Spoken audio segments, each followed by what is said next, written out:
I'm John Scott in for Shepard Smith. We begin with breaking news on North Korea's nuclear program.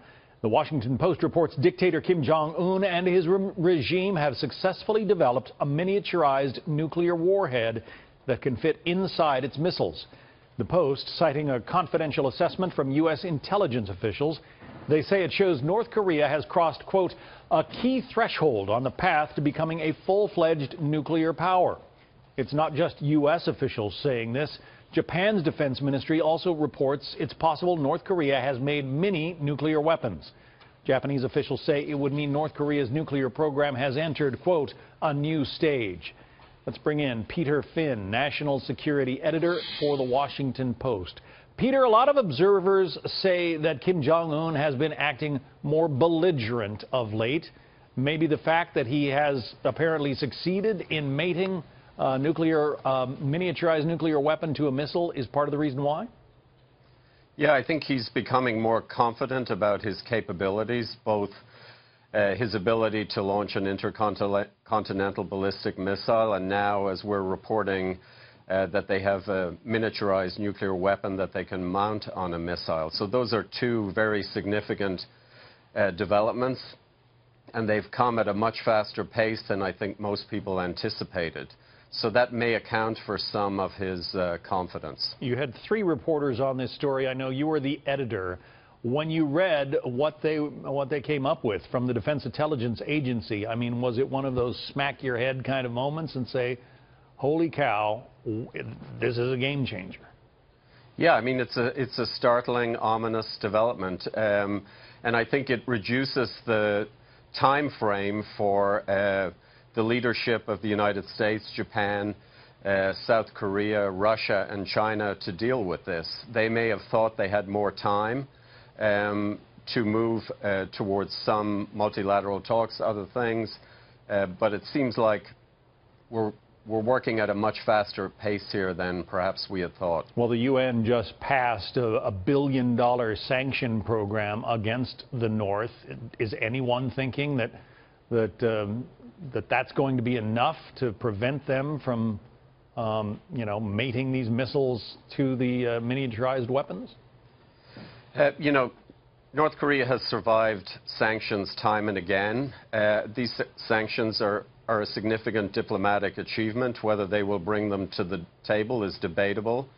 I think the role of China remains crucial. And, there are many more things that could be done, some of them crippling, but then that escalates the danger of North Korea taking steps that might lead to conflict. What about Iran? We know that Iran and North Korea are very tightly meshed. Is it possible that the Iranians have been involved in helping them with this program, or at least in their ICBM program?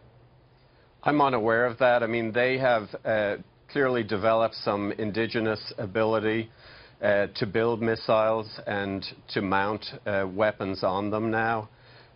They've been recruiting expertise for quite a long time, including from the former Soviet Union. But I think a lot of people now believe that they have their own capability, that they are much less dependent on outsiders than they were in the past. So that makes them a legitimate threat. They've already proven that they have an ICBM with range, with the capability of hitting the west coast of the United States. All of a sudden, you put a miniaturized nuke on top of that, you have a significant threat. Yes, they are on the threshold of becoming a full-fledged nuclear power. That's where we're at. The president has said that would be unacceptable to him. So how does the United States deal with this new reality? That is one of the conundrums here. This is, as many people have pointed out before, this is a situation with only lousy options for the president and for the leaders of other countries. Any kind of military escalation is going to quickly lead to the deaths of tens of thousands of civilians. South Korea, Japan, and obviously now there is an increasing threat to the United States.